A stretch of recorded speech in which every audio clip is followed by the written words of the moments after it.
Dear students, welcome to La Excellence IAS academy. ఈరోజు మనం ఫిబ్రవరి 8 మరియు ఫిబ్రవరి 9 నాటి ఈనాడు న్యూస్ పేపర్లోని ఇంపార్టెంట్ కరెంట్ అఫైర్స్ గురించి డిస్కస్ చేద్దామండి.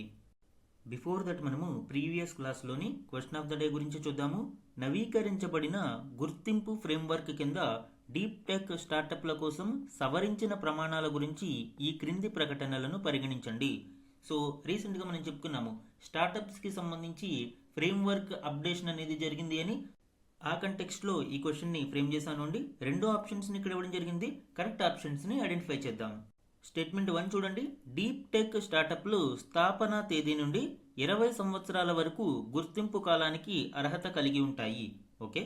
సెకండ్ వన్, డీప్ టెక్ స్టార్టప్ల టర్నోవర్ థ్రెషోల్డ్ 300 కోట్లుగా నిర్ణయించబడింది.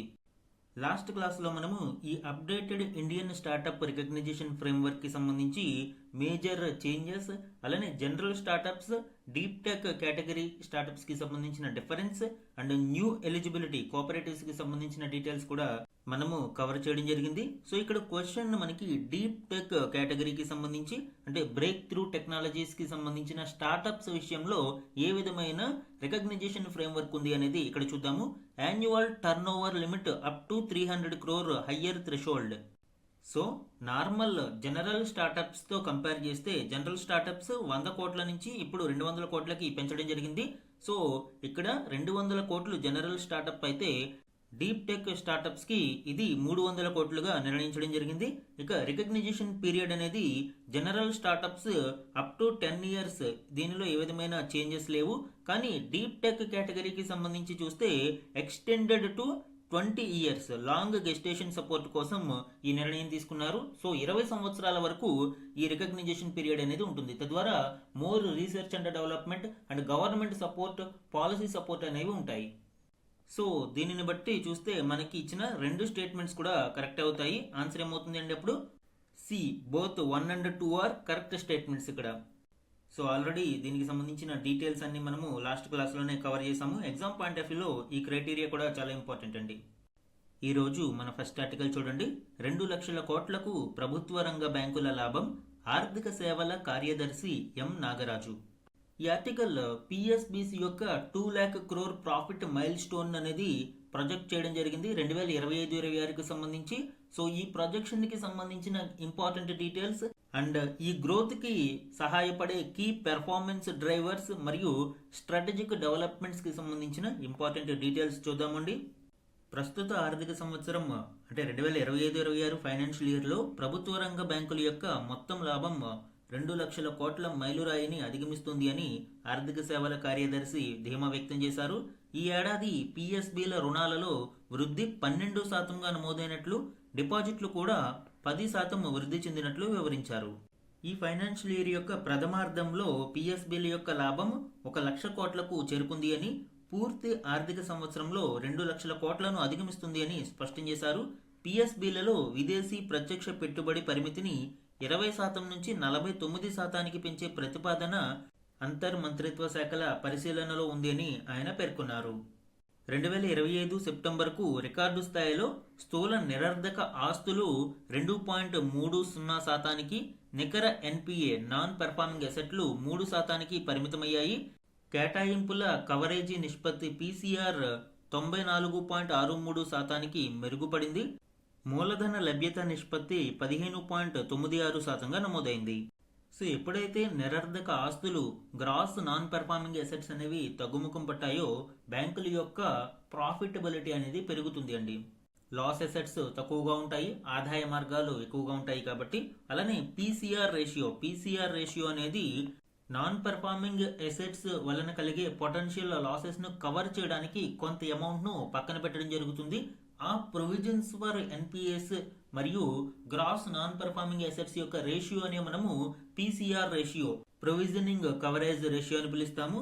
So total provisions for NPAs by total gross non performing assets ని పీసీఆర్ అని పిలుస్తాము. పీసీఆర్ అనేది ఎంత ఎక్కువగా ఉంటే quality of assets and banking health అనేది అంత బాగుంటుంది. గ్రాస్ ఎన్పిఎస్ ఎప్పుడైతే తగ్గుముఖం పట్టాయో ఆటోమేటిక్గా పీసీఆర్ రేషియో అనేది పెరుగుతుంది. సో ఇక్కడ ప్రస్తుతం 94.63%కి పీసీఆర్ రేషియో అనేది పెరిగింది. One more key financial metric for banking sector capital adequacy ratio అంటే మూలధన లభ్యత నిష్పత్తి. ఇది tier 1 capital plus tier 2 capital by risk weighted అసెట్స్గా ఈ నిష్పత్తిని మనము చూడవచ్చండి. సో దీని యొక్క ప్రధాన ఉద్దేశం ఏంటి? బ్యాంకులు కొన్ని క్లిష్ట సందర్భాలలో డిపాజిటర్స్ని ప్రొటెక్ట్ చేయడానికి మరియు ఫైనాన్షియల్ డిస్ట్రెస్ని హ్యాండిల్ చేయడం కొరకు కొంత అమౌంట్ను పక్కన పెట్టాల్సి ఉంటుంది. బాసెల్ 3 నామ్స్ ప్రకారం మనకి గ్లోబల్గా ఇది 8%గా ఉంటుంది. అయితే ఆర్బీఐ ప్రొవిజన్స్ ప్రకారం కమర్షియల్ బ్యాంక్స్ అయితే ఇది 9% గాను, పబ్లిక్ సెక్టార్ బ్యాంక్స్ ఏవైతే ఉన్నాయో వీటికి 12% గాను నిర్ణయించడం జరిగింది. అయితే ప్రస్తుతం సిఏఆర్ 15.96% ఉంది. అంటే ఆర్బీఐ నిర్ణయించిన లిమిట్ కంటే కూడా ఇది ఎక్కువగా ఉంది. సో ఇది one of the good sign of banking ఇండస్ట్రీగా చెప్పవచ్చు. ఇది ఒక క్యాపిటల్ బఫర్. ఈ క్యాపిటల్ బఫర్ లో టైర్ 1 క్యాపిటల్ అంటే ఏంటంటే ఇది కోర్ క్యాపిటల్. బ్యాంకులు లాసెస్ ని ఎదుర్కొంటున్న సమయంలో బ్యాంకింగ్ యొక్క ఆపరేషన్స్ ని ఆపాల్సిన అవసరం లేకుండా ఈ టైర్ 1 క్యాపిటల్ అనేది సహాయపడుతుంది. ఇక టైర్ 2 క్యాపిటల్ అనేది సప్లిమెంటరీ క్యాపిటల్. ఆ బ్యాంక్ యొక్క ఆపరేషన్స్ అన్ని పూర్తిగా నిలిచిపోయి కంప్లీట్ వైండింగ్ అప్ అయిపోయే సిచ్యువేషన్ లో, బ్యాంకుని ఎత్తివేస్తున్న సిచ్యువేషన్ లో వినియోగదారులు కస్టమర్ల యొక్క ఇంట్రెస్ట్స్ ని ప్రొటెక్ట్ చేయడం కోసం ఈ టైర్ 2 క్యాపిటల్ అనేది ఒక క్వశ్చన్ లాగా ఉపయోగపడుతుంది. సో ఈ క్యాపిటల్ అడిక్వసీ రేషియో అనేది ఎంత ఎక్కువగా ఉంటే అంత ఈ ఫైనాన్షియల్ హెల్త్ అనేది బ్యాంక్స్ మెయింటైన్ చేస్తున్నట్టు. అండ్ పబ్లిక్ సెక్టార్ బ్యాంక్స్ కి ఆర్బీఐ నిర్ణయించిన 12% కంటే కూడా ఎక్కువగానే ఈ పబ్లిక్ సెక్టార్ బ్యాంక్స్ మెయింటైన్ చేస్తున్నాయి. 2024-25లో 34,990 కోట్ల డివిడెండ్ను ప్రభుత్వ బ్యాంకులు ప్రకటించాయి. ఇందులో ప్రభుత్వ వాటా 22,699 కోట్లు. 2023-24లో డివిడెండ్ 27,830 కోట్లు కాగా ప్రభుత్వ వాటా 22,699 కోట్లుగా ఉంది. ఇక ప్రస్తుత ఆర్థిక సంవత్సరంలో bank of Maharashtra, Indian overseas బ్యాంకులో వాటా విక్రయం ద్వారా అంటే డిజిన్వెస్ట్మెంట్ ద్వారా వరుసగా 2,627.52 కోట్లు, 1,419.32 కోట్లు చొప్పున ప్రభుత్వం సమీకరించింది. అలానే 2022-23 నుంచి పబ్లిక్ సెక్టార్ బ్యాంక్స్ యొక్క నికర లాభం మనము అబ్జర్వ్ చేసినప్పుడు 2022-23లో 1.05 లక్షల కోట్లు లాభం గడించాయి పిఎస్బీలు. 2023-24లో 1.41 లక్షల కోట్లు, 24-25లో 1.78 లక్షల కోట్లు. ఇక 2025-26లో పబ్లిక్ సెక్టార్ బ్యాంకుల యొక్క లాభం అంచనా 2 లక్షల కోట్లకు పైబడి ఉందండి. దీనికి గల కారణాలు ఆస్తుల నాణ్యత మెరుగుపడము, రుణాల వృద్ధి, మూలధన లభ్యత నిష్పత్తి, ఆస్తులపై ప్రతిఫలాలు పెరగడం ఇందుకు దోహదపడ్డాయి. సో ఈ డీటెయిల్స్ అన్నీ కూడా మనము ఇక్కడ ఇన్ఫోగ్రాఫిక్ ఇమేజ్లో ఇవ్వడం జరిగింది. సేమ్ డీటెయిల్స్ అన్నీ మనము కవర్ చేసాము. Key performance drivers financial year 25-26కి సంబంధించి చూసాము. ఇక స్ట్రాటజిక్ డెవలప్మెంట్స్ కి సంబంధించి ఎఫ్డిఐ హైక్ ప్రపోజల్ 20% నుంచి 49% ఇంక్రీజ్ చేయాలనే ప్రపోజల్ అయితే ఉంది. అలానే dividend payouts total 34,990 crore, government share వచ్చి 22,699 crore. Financial year 25 last financial year ఇది. దీని గురించి కూడా ఆల్రెడీ డిస్కస్ చేయడం జరిగింది. ఇక ఇటీవల బడ్జెట్లో కేంద్ర ప్రభుత్వం వికసిత్ భారత్ డెవలప్మెంట్ ని ప్రోత్సహించడానికి ఒక హై లెవెల్ కమిటీని ఏర్పాటు చేయాలి అని నిర్ణయం తీసుకోవడం జరిగింది. దీని యొక్క ప్రధాన ఉద్దేశం ఏంటంటే create mega lenders for infrastructure. మౌలిక సదుపాయాల కల్పన కోసం మెగా లెండర్స్ ని క్రియేట్ చేయడము, వారికి బ్యాంకింగ్ సెక్టార్ తో బ్రిడ్జింగ్ చేయడము ప్రధాన లక్ష్యంగా చూడవచ్చు. దానితో పాటు ఎన్బిఎఫ్సి రీస్ట్రక్చరింగ్ కావచ్చు, రెగ్యులేటరీ రిఫార్మ్స్ కావచ్చు, ఇవన్నీ కూడా ఈ హై లెవెల్ కమిటీ యొక్క లక్ష్యాలు అయినా కూడా దీని యొక్క మేజర్ గోల్ ఏంటంటే ఈ మెగా లెండర్స్ ని క్రియేట్ చేయడము మరియు మౌలిక సదుపాయాల కల్పనలో బ్యాంకింగ్ సెక్టార్ మరియు మెగా లెండర్స్ ని లింక్ చేయడం దీని యొక్క ప్రధాన లక్ష్యం. సో ఇది ప్రభుత్వ రంగ బ్యాంకుల లాభంకి సంబంధించి projected 2 lakh crore mile stone ని దాటనుంది అని ఒక అంచనా. దీనికి సంబంధించిన డీటెయిల్స్ అన్ని డిస్కస్ చేయడం జరిగింది. మన నెక్స్ట్ ఆర్టికల్ చూడండి. 45,28,822 కోట్ల దిగుమతులు ఇక సులభం, పీయూష్ గోయల్ వెల్లడి. ఈ ఆర్టికల్ ఇటీవల ఖరారైన India US interim trade agreement framework కి సంబంధించిన కీలక అంశాలు, ముఖ్యంగా $500 బిలియన్ దిగుమతులను మనము ఇండియా యొక్క కమిట్మెంట్ ఇవ్వడం జరిగింది. ఆ కంటెక్స్లో ఈ ఆర్టికల్ని చూద్దామండి. కొత్త వాణిజ్య ఒప్పందం ద్వారా అమెరికా నుంచి వచ్చే 5 ఏళ్లలో 45,28,822 కోట్ల దిగుమతులు చేసుకోవడం సులభమవుతుంది అని కేంద్ర వాణిజ్య పరిశ్రమల శాఖ మంత్రి పీయూష్ గోయల్ తెలిపారు. ఈ పరిమాణం సరిపోదు అని 271.73 లక్షల కోట్ల భారత ఆర్థిక వ్యవస్థకు ఇది పెద్ద సంఖ్య కాదు అని అభిప్రాయపడ్డారు. కేవలం ఏవియేషన్ రంగంలోనే అంటే విమానాలు మరియు విమాన విడిభాగాల పరిశ్రమకు సంబంధించి సుమారు 9,06,000 కోట్ల పైగా దిగుమతులు అవసరమని, దీనితో పాటు చమురు, ఎల్ఎన్జి, ఎల్పిజి, ముడి చమురు అదనంగా దిగుమతులు ఉన్నాయని తెలిపారు. అమెరికాతో మధ్యంతర వాణిజ్య ఒప్పంద ఫ్రేమ్వర్క్ ఖరారైన నేపథ్యంలో ఆదివారం ఆయన ఇచ్చిన ఇంటర్వ్యూలో దీనికి సంబంధించిన వివరాలు వెల్లడించారు. ముఖ్యంగా టారిఫ్ కట్స్ గురించి మాట్లాడుతూ 18% సుంకాలను ఎదుర్కొంటున్న భారతీయ ఉత్పత్తులు ఇతర దేశాలతో పోలిస్తే అమెరికా మార్కెట్లలో బాగానే లబ్ధి పొందుతాయి. ఎందుకంటే మనతో పోటీపడే చైనాపై ఇప్పుడు 35%, ఇతర ఆసియా దేశాలపై సుమారు 19% దాకా సుంకాలు ఉన్నాయి. మనము ప్రపంచంలోని అన్ని దేశాల నుంచి దిగుమతులు చేసుకుంటూ ఉన్నాం. వచ్చే 5 ఏళ్లలో ఇవి సుమారు 181.15 లక్షల కోట్లకు చేరనున్నాయి. అందుకే భారత్లో డిమాండ్ ఉందని అమెరికా ప్రతినిధులకు చెప్పి సుంకాలను తగ్గించడం ద్వారా పోటీ పడాలని సూచించినట్లు పీయూష్ గోయల్ వెల్లడించారు. అలానే రాబోయే రోజులలో ఇండియన్ మార్కెట్లో ఉన్న డిమాండ్కి సంబంధించి మాట్లాడుతూ సెమీ కండక్టర్ చిప్లు, హై ఎండ్ యంత్రాలు, డేటా సెంటర్ల పరికరాలు, విమానాలు, విమాన విడిభాగాలు, ఇంధన పరికరాలకు డిమాండ్ ఉంటుంది. 10 గిగావాట్ల డేటా సెంటర్లను దేశంలో చూడవచ్చు. వాటికి అవసరమైన పరికరాలను దిగుమతి చేసుకోవాల్సి ఉంటుంది అని అండ్ వీటిని అమెరికా సరఫరా చేయగలదు అని పీయూష్ గోయల్ వెల్లడించడం చూడవచ్చు.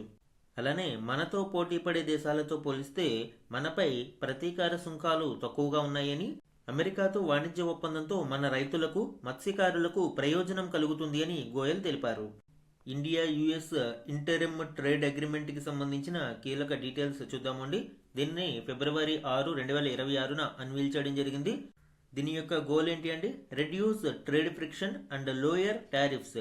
మనకి ప్రస్తుతం 50% వరకు టారిఫ్స్ ఉండగా దీనిని 50% నుంచి 18%కి తగ్గించడం జరుగుతుంది. ఈ ఒప్పందంలో భాగంగా యుఎస్ ఇండియన్ గూడ్స్ మీద సుంకాలను 18%కి తగ్గించగా India US industrial goods, tree nuts, fruits, wines, spirits etcetera ఇలాగ అనేక వస్తువుల మీద టారిఫ్స్ను రెడ్యూస్ చేస్తుంది ఆర్ ఎలిమినేట్ చేస్తుంది.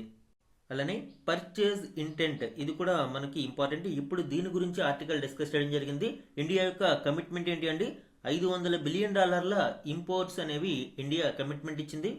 India to purchase US goods over next 5 years. Focus sectors energy, aircraft, precious metals, hi-tech GPUs, graphic processing units. ఈ hi-tech units అనేవి కూడా మనకి చాలా కీలకం. అండ్ సెక్టోరల్ స్పెసిఫిక్స్ని ఇక్కడ చూస్తే ఏవియేషన్లో very important clause section 232 tariffs అనేవి. సో ఈ సెక్షన్ 232 టారిఫ్స్ అంటే ఏంటండి, ట్రేడ్ ఎక్స్పాన్షన్ యాక్ట్ ఆఫ్ 1962. ఇవి యుఎస్ ఇంపోర్ట్ డ్యూటీస్ ఇంపోజ్ చేయడానికి ప్రెసిడెంట్కి అధికారం కలిగి ఉంటాయి. అంటే జాతీయ భద్రతకు ముప్పు వాటిల్లినప్పుడు యుఎస్ ప్రెసిడెంట్ కొన్ని వస్తువుల మీద టారిఫ్స్ విధించే అధికారం కలిగి ఉంటాడు. కొన్ని వస్తువుల దిగుమతుల మీద ఆంక్షలు విధించే అధికారం ఈ సెక్షన్ కల్పిస్తుంది. అయితే ఇండియన్ ట్రేడ్ డీల్కి సంబంధించి ఏవియేషన్ సెక్టార్ వరకు ఈ యుఎస్ సెక్షన్ 232 టారిఫ్స్ని రిమూవ్ చేయడం జరిగింది. సో ఇది very good deal for India అని చెప్పవచ్చు అండి. అలానే అగ్రికల్చర్ విషయంలో India protects sensitive items like maize, wheat, rice, dairy for local farmers. భారతీయ రైతులకు ఇబ్బంది కలగకుండా యుఎస్ ఇంపోర్ట్స్ మీద కొంత రెస్ట్రిక్షన్స్ ఉన్నాయి అగ్రికల్చర్ విషయంలో. That non GM crops, only soya లాంటి వాటిని మాత్రమే దిగుమతి చేసుకోవాలని, అది కూడా జెనెటికల్లీ మాడిఫైడ్ క్రాప్స్ కాని వాటినే దిగుమతి చేసుకోవాలి అని ఒక క్లాజ్ అయితే మనము అగ్రికల్చర్ విషయంలో చూడవచ్చు. అలానే ఆటోమోటివ్ సెక్టార్ విషయంలో India secures preferential quota for auto parts, అంటే లోయర్ టారిఫ్స్ దాన్ అదర్ కంట్రీస్ని చూడవచ్చండి. సో ఇవన్నీ ఇండియన్ కంటెక్స్ట్లో అడ్వాంటేజెస్. అలానే నాన్ టారిఫ్ బ్యారియర్స్కి సంబంధించి చూస్తే address hurdles in medical devices and ICT goods. అంటే సుంకాలు కాకుండా ఇతర బ్యారియర్స్ ఏవైనా ఉంటే ఎస్పెషల్లీ మెడికల్ డివైజెస్ కానీ ఐసిటీ గుడ్స్ విషయంలో ఇరు దేశాలు కూడా త్వరితగతిన వీటికి సంబంధించి పరిష్కరించుకోవాలి అని. And India to review US or international standards acceptance. ఇక స్ట్రాటజిక్ అండ్ జియో పొలిటికల్ కంటెక్స్ట్లో ఈ ట్రేడ్ డీల్ని చూస్తే Russian oil link, US rescinded 25% punitive tariff, India agreed to halt direct or indirect purchases. Russian ఆయిల్ని కొనుగోలు చేస్తున్నందుకు విధిస్తున్న 25% సుంకాలని అమెరికా రద్దు చేసుకునుంది. అలానే ఇండియా కూడా direct or indirect purchases Russian ఆయిల్ని తగ్గించాలి అని మరియు యుఎస్ అండ్ వెనిజులా ఆయిల్ని దిగుమతి చేసుకోవడానికి అంగీకరించింది. అలానే సప్లై చైన్ రెసిలియన్స్ ఎస్పెషల్లీ చైనాను చెక్ పెట్టే ఉద్దేశంతో ఇరు దేశాలు కోఆపరేట్ చేసుకోవాలని కూడా ఈ డీల్లో మనం చూడవచ్చండి. సో ఇది మధ్యంతర ఒప్పందానికి సంబంధించి ఇండియా యుఎస్ ఇంటరిమ్ ట్రేడ్ అగ్రిమెంట్లోని కీలక అంశాలు. మన నెక్స్ట్ ఆర్టికల్ చూడండి, శక్తివంతమైన ఏఐ మానవాళికి అగ్ని పరీక్ష.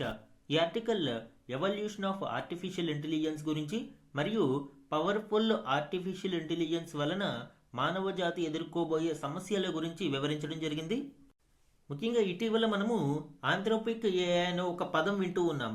ఈ ఆంథ్రోపిక్ సంస్థ యొక్క సిఇఓ తన వెబ్సైట్లో ఆర్టిఫిషియల్ ఇంటెలిజెన్స్ వలన ఎదుర్కోబోయే సమస్యల గురించి భయాందోళనలు వ్యక్తం చేస్తూ ఒక వ్యాసం రాయడం గమనించవచ్చు. అందులోని ఇంపార్టెంట్ డీటెయిల్స్ ఇప్పుడు మనం చూద్దాం. ఏఐ స్టార్టప్ ఆంథ్రోపిక్ నుంచి వచ్చిన క్లాడ్ ప్లగిన్లు టెక్ ప్రపంచంలో ప్రకంపనలు సృష్టిస్తున్న సంగతి తెలిసిందే. ఈ నేపథ్యంలో తన వెబ్సైట్లో ఆయన రాసిన ఒక వ్యాసం చర్చనీయాంశమవుతుంది. ద అడోలసెన్స్ ఆఫ్ టెక్నాలజీ పేరుతో రాసిన ఆ సుదీర్ఘ వ్యాసంలో ఏఐ భవిష్యత్తు, పొంచి ఉన్న ముప్పు, తీసుకోవాల్సిన జాగ్రత్తలపై డారియో అంటే ఈ ఆంథ్రోపిక్ ఏఐ యొక్క సిఇఓ సమగ్ర విశ్లేషణ చేశారు. మనం ఇప్పుడు అత్యంత శక్తివంతమైన సాంకేతికతను చేజిక్కించుకునే దశలో ఉన్నామని, అందుకే ఇక్కడ అడోలసెన్స్ ఆఫ్ టెక్నాలజీ అంటే మనము ఆల్మోస్ట్ ఆర్టిఫిషియల్ ఇంటెలిజెన్స్ యొక్క మెచ్యూరిటీ టెక్నాలజీని సాధించే దశకు దగ్గరలో ఉన్నాము అని, ఇది మానవ జాతికి ఒక పరీక్ష వంటిది అని, మన సామాజిక రాజకీయ వ్యవస్థలకు ఈ శక్తిని నిర్వహించే పరిపక్వత ఉందో లేదో తెలియని సందిగ్ధత నెలకొంది అని ఆయన వ్యాఖ్యానించారు. సో ఆయన తన వ్యాసంలో రాసిన కీలక విషయాల గురించి ఇప్పుడు మనము చూద్దాము. అయితే ముందుగా అసలు ఈ ఆంథ్రోపిక్ ఏఐ గురించి కూడా డిస్కస్ చేద్దాం. ఆంథ్రోపిక్ ఏఐ అనేది ఒక అజెంటిక్ ఏఐ. ఇది more evaluated and powerful AI. Claude AI దీని యొక్క మోడల్. ట్రెడిషనల్ జనరేటివ్ ఏఐకి ఈ అజెంటిక్ ఏఐకి డిఫరెన్స్ ఏంటి అండి? ట్రెడిషనల్ ఏఐ అనేది టెక్స్ట్ జనరేషన్ మాత్రమే చేస్తుంది. అయితే ఈ అజెంటిక్ ఏఐ అనేది అటానమస్ వర్క్ ఫ్లోస్ని మేనేజ్ చేస్తుంది. ముఖ్యంగా task planning and execution, writing codes very very important, and review contracts and financial analysis. So minimal human ఇంటర్వెన్షన్తో ఈ అజెంటిక్ ఏఐ అనేది ఇలాంటి కఠినమైన కాంప్లెక్స్ టాస్క్స్ అన్నిటినీ కూడా పూర్తి చేయగలదు. అండ్ ఇందులో మరొక కీలక ఫీచర్ ఏంటి అంటే constitutional AI governed by principles like safety, honesty, alignment etcetera. Set of unique ప్రిన్సిపల్స్తో ఇది గవర్న్ చేయబడుతుంది. అండ్ టెక్ ప్రపంచంలో ఇప్పుడు ఒక కొత్త పదం వింటూ ఉన్నాము, సాస్ పొకలిప్స్. మనకి అపోకలిప్స్ అంటే తెలుసు, final destruction of the world, ఇంకా ప్రపంచం అంతమైపోవడాన్ని అపోకలిప్స్ అంటాము. మరి సాస్ పొకలిప్స్ అంటే ఏంటి? సాస్ అంటే సాఫ్ట్వేర్ యాజ్ ఏ సర్వీస్. ఇప్పుడు ఈ ఆంథ్రోపిక్ ఏఐ కారణంగా సాఫ్ట్వేర్ యాజ్ ఏ సర్వీస్ అనే విధానం పూర్తిగా అంతమైపోనుంది. ఈ క్లాడ్ ఏఐ చేసే అనేక రకాల సర్వీసెస్ అనేవి మనకి సాఫ్ట్వేర్ కంపెనీలకు అందిస్తూ ఉన్నాయి. తద్వారా అనేక లాభాలను గడిస్తూ ఉన్నాయి. ఇండియన్ ఐటీ సెక్టర్ కూడా దీని మీద ఆధారపడి ఉంది. ఇప్పుడు ఈ సర్వీసెస్ అన్నిటినీ కూడా replacing software layers, especially traditional SaaS like Salesforce, ServiceNow etcetera. So ఈ క్లాడ్ కోవర్క్ ఏజెంట్స్ అనేవి ట్రెడిషనల్ సాఫ్ట్వేర్ సర్వీసెస్ని రీప్లేస్ చేయడం ద్వారా ఐటీ సెక్టార్లో మేజర్ రెవల్యూషన్ తీసుకురానుంది. తద్వారా ఇక సాఫ్ట్వేర్ యాజ్ ఏ సర్వీస్ అనేది అవసరం లేదు. పూర్తిగా ఆర్టిఫిషియల్ ఇంటెలిజెన్స్ ద్వారానే ఇవన్నీ కూడా మేనేజబుల్ అవుతాయి. అయితే దీని యొక్క ఇంపాక్ట్ భారతదేశం మీద ఏ విధంగా ఉండబోతుంది? ఐటీ సెక్టార్ వల్నరబిలిటీ అనేది మనం చూడవచ్చు అండి. Heavy Reliance on out sourcing, especially TCS, Infosys, Wipro లాంటి మన కంపెనీలు ఈ అవుట్ సోర్సింగ్ సర్వీసెస్ మీద ఆధారపడి ఉన్నాయి. సాస్ సర్వీసెస్ మీద ఎక్కువగా ఆధారపడి ఉన్నాయి. ఇప్పుడు ఈ క్లౌడ్ ఏఐ, ఆంథ్రోపిక్ ఏఐ కారణంగా కంప్లీట్ గా సాస్టోపకలిప్స్ అనేది మనం చూస్తూ ఉన్నాం. Especially it is a threat to time and material model. అంటే తక్కువ టైంలో ఎక్కువ మెటీరియల్స్ ని మనము యూజ్ చేసి వీలైనంత త్వరితగతిన ఈ సాఫ్ట్వేర్ సొల్యూషన్స్ ని, సర్వీసెస్ ని అందిస్తూ ఉన్నాము. దీనివలన మనం ఎప్పుడైనా అబ్జర్వ్ చేస్తే ఐటీ సెక్టార్ లో ఫ్రెషర్స్ కి ఎక్కువ రిక్రూట్మెంట్ ఉంటూ ఉంటుంది. ఎందుకంటే ఈ టైమ్ అండ్ మెటీరియల్ మోడల్ కారణంగానే ఎక్కువ మందిని మనము రిక్రూట్ చేసుకుని త్వరితగతిన ప్రాజెక్ట్ ని ఫినిష్ చేయడం ప్రధాన టాస్క్. సో ఈ ఆంథ్రోపిక్ ఏఐ కారణంగా దీనికి థ్రెటనింగ్ అనేది వస్తే ఆటోమేటిక్ గా Indian IT sector, especially job లోకి నూతనంగా రావాలనుకుంటున్న ఫ్రెషర్స్ కి ఇది చాలా చాలా పెద్ద దెబ్బ అని చెప్పవచ్చు. దీని యొక్క ప్రభావం ఎంత ఉండబోతుంది అనేది సింపుల్ గా ఒక ఎగ్జాంపుల్ చెప్పాలి అంటే ఫిబ్రవరి 2026లో దీన్ని లాంచ్ చేసిన ఇమీడియట్ గా ఇండియన్ ఐటీ స్టాక్స్ అనేవి కుప్పకూలాయండి. నిఫ్టీ ఐటీ ఇండెక్స్ సుమారు 3% డ్రాప్ అవడం ఇక్కడ చెప్పవచ్చు. ఈ ఏజెంటిక్ ఏఐ కారణంగా employment shift and future roles మారనున్నాయి. Entry level white collar jobs అనేవి ఇక కనుమరుగయ్యే అవకాశం ఉంది. అండ్ ఓన్లీ ప్రిఫరెన్స్ అనేది human in the loop roles కే ఎక్కువ రానుంది. Oversee, validate, govern AI models ఇలాంటి హై లెవెల్ ప్రొఫెషనల్స్ కి మాత్రమే ఇక్కడ జాబ్స్ ఆపర్చునిటీస్ ఎక్కువగా ఉండనున్నాయి. ఓకే, ఈ నేపథ్యంలో అసలు ఈ ఆంథ్రోపిక్ ఏఐ సిఇఓ చెప్తున్న విషయాలు ఏంటనేది చూద్దాము. ఏఐ అనేది ఎవాల్వ్ అవుతూ ఇప్పుడు అడాలసెన్స్ స్టేజ్ కి చేరుకుంది. ఇది కేవలం చాట్ బాట్ మాత్రమే కాదు, అంటే ఎర్లీ స్టేజ్ల్లో ఉండే ఏఐ కాదు. ఇది బయాలజీ, ప్రోగ్రామింగ్, గణితం, ఇంజనీరింగ్, రచన వంటి రంగాలలో ప్రతిష్టాత్మక పురస్కారాలు అందుకున్న వారికంటే తెలివైనదిగా ఇది రూపాంతరం చెందింది. క్లిష్టమైన గణిత సూత్రాలను పరిష్కరించడం, అత్యుత్తమ నవలలు రాయడం, సాఫ్ట్వేర్ కోడ్ను ప్రాథమిక స్థాయి నుంచి రాయడం దీనికి వెన్నతో పెట్టిన విద్య. కేవలం ప్రశ్నలకు సమాధానాలు ఇవ్వడమే కాకుండా మనుషులు చేసే పనులన్నిటికీ కూడా especially text, audio, video, internet ద్వారా ఇది చేయగలదు. సో దాని గురించి ఇందాక మనం మాట్లాడుకున్నాము. ట్రెడిషనల్ ఏఐ కంటే దీని పెర్ఫార్మెన్స్ అనేది మచ్ మోర్ హయ్యర్ అని. గంటలు, రోజుల తరబడి సాగే పనులను ఇది ఆటోమేటిక్ గా పూర్తి చేయగలదు. ఒక స్మార్ట్ ఉద్యోగిలాగా అవసరమైనప్పుడు వివరణలు అడుగుతూ పని పూర్తి చేస్తుంది. కంప్యూటర్ ద్వారా ఇతర భౌతిక పరికరాలను, రోబోలను, ల్యాబ్ ఎక్విప్మెంట్ ని కూడా ఇది నియంత్రించగలదు. శక్తివంతమైన ఏఐని సులభంగా అర్థం చేసుకోవాలి అంటే ఒక డేటా సెంటర్లో మేధావుల దేశం ఉన్నట్లు ఊహించుకోవచ్చు. ఒక సింగిల్ టైమ్ శిక్షణ పొందిన మోడల్ నుంచి లక్షల కాపీలను మనము సృష్టించవచ్చు. ఇవి మనిషి కంటే 10 నుంచి 100 రెట్ల వేగంతో సమాచారాన్ని గ్రహించి పనిచేయగలవు. అండ్ సుమారు 5 కోట్ల మంది అత్యంత తెలివైన వ్యక్తులు ఒకే చోట ఉండి మనకంటే 100 రెట్ల వేగంతో పనిచేస్తే ఎంతటి శక్తి జనిస్తుందో, సో అలాంటి శక్తివంతమైన ఏఐ అనేది భవిష్యత్తులో వెరీ నియర్ 2027లోనే వచ్చే అవకాశాలు ఉన్నాయని ఈయన వెల్లడించడం చూడవచ్చు. అండ్ ఈ ఏఐకి సంబంధించి 5 రకాల పెనుముప్పులు మానవాళి ఎదుర్కొనే అవకాశం ఉంది అని ఆయన హెచ్చరించారు. ఈ శక్తివంతమైన ఏఐ వ్యవస్థ ఒక దేశం చేతికో, సంస్థ చేతికో చిక్కితే మనం ప్రధానంగా 5 రకాల ముప్పులను ఎదుర్కోవాల్సి వస్తుంది. ఒక జాతీయ భద్రతా సలహాదారు తన దేశాధినేతకు నివేదిక ఇస్తూ ఈ శతాబ్దంలోనే అత్యంత ప్రమాదకరమైన జాతీయ భద్రతా ముప్పు ఇది అని ఆయన చెప్పే స్థాయిలో ఆ ప్రమాదాలు ఉంటాయి. అవేంటి అంటే, 1 స్వయం ప్రతిపత్తి. మేధావుల దేశం వంటి శక్తివంతమైన ఏఐ అసలు ఉద్దేశాలు ఏంటి? అది మన పట్ల స్నేహపూర్వకంగా ఉంటుందా లేదా శత్రువుగా మారుతుందా? ఆయుధాలు, సైబర్ ఆపరేషన్లు, తయారీ సామర్థ్యంతో ఇది ప్రపంచాన్ని సైనిక పరంగా ఆక్రమించుకునే ప్రమాదం ఉంది. హాలీవుడ్ మూవీస్ లో మనము చూస్తూ ఉంటాము, మిషన్స్ మానవాళిని మొత్తం జయించి భూమిని ఆక్రమించుకుంటాయి. మేబీ ఈ ఆర్టిఫిషియల్ ఇంటెలిజెన్స్ కూడా భవిష్యత్తులో ఆ రకంగా పెను ప్రమాదంగా మారే అవకాశం లేకపోలేదు అని ఆయన హెచ్చరించారు. అండ్ విధ్వంసం, ఒకవేళ ఏఐ సొంత నిర్ణయాలు తీసుకోకపోయినా అది ఒక కిరాయి సైన్యంలాగా పనిచేసిన ప్రమాదమే. ఉగ్రవాదులు లేదా దుష్ట శక్తులు దీనిని జీవాయుధాల తయారీకి లేదా భారీ సైబర్ దాడులకు వాడితే ఆ విధ్వంసం ఊహాకందని స్థాయిలో ఉంటుంది. ఇక 3వ పెను ప్రమాదం అధికారం హస్తగతం. ఒకవేళ ఈ శక్తివంతమైన ఏఐ సామ్రాజ్యాన్ని ఒక నియంత లేదా ఒక దుష్ట కార్పొరేట్ సంస్థ నిర్మించి నియంత్రిస్తూ ఉంటే వారు ప్రపంచాధిపత్యాన్ని సాధించే ప్రమాదం ఉంది. ప్రస్తుత భౌగోళిక రాజకీయ సమతుల్యతను దెబ్బతీసి ప్రపంచం మొత్తాన్ని తమ గుప్పిట్లోకి తెచ్చుకోవచ్చు. ఇక ఆర్థిక అల్లకల్లోలం. పై 3 ముప్పులు లేకపోయినా ఏఐ కేవలం శాంతియుతంగా ఆర్థిక వ్యవస్థలో పాల్గొన్నా కూడా ప్రమాదమే. దీని అత్యుత్తమ సామర్థ్యం వల్ల ప్రపంచ ఆర్థిక వ్యవస్థలో పెనుమార్పులు వచ్చి భారీ నిరుద్యోగం తలెత్తవచ్చు, లేదా సంపద మొత్తం కొందరి చేతుల్లోనే కేంద్రీకృతం కావచ్చు. ఇక పరోక్ష ప్రభావాలు అనేది 5వ పెనుముప్పు. ఏఐ సృష్టించే కొత్త సాంకేతికత ఉత్పాదకతల వల్ల ప్రపంచం అతివేగంగా మారుతుంది. సమాజం ఈ వేగాన్ని తట్టుకోలేక అస్థిరతకు గురయ్యే ప్రమాదం ఉంది. So these are 5 powerful dangers with respect to the powerful AI. అయితే మరి దీనికి అడ్డుకట్ట వేసేదెలా? సర్జికల్ నిబంధనలే శరణ్యం. శక్తివంతమైన ఏఐతో పొంచి ఉన్న ప్రమాదాలను ఎదుర్కోవడానికి ప్రభుత్వాలు సర్జికల్ నిబంధనలతో ముందుకు రావాలి. ఆవిష్కరణలను పూర్తిగా అడ్డుకోకుండా కేవలం ప్రమాదాలను నివారించేలా ఈ నిబంధనలు ఉండాలి. దీనికోసం ఏఐ కంపెనీలు స్వచ్ఛందంగా బాధ్యత వహించడం ఒక ఎత్తు అయితే, ప్రభుత్వాలు చట్టపరమైన చర్యలను కఠినంగా తీసుకోవడం మరొక ఎత్తు.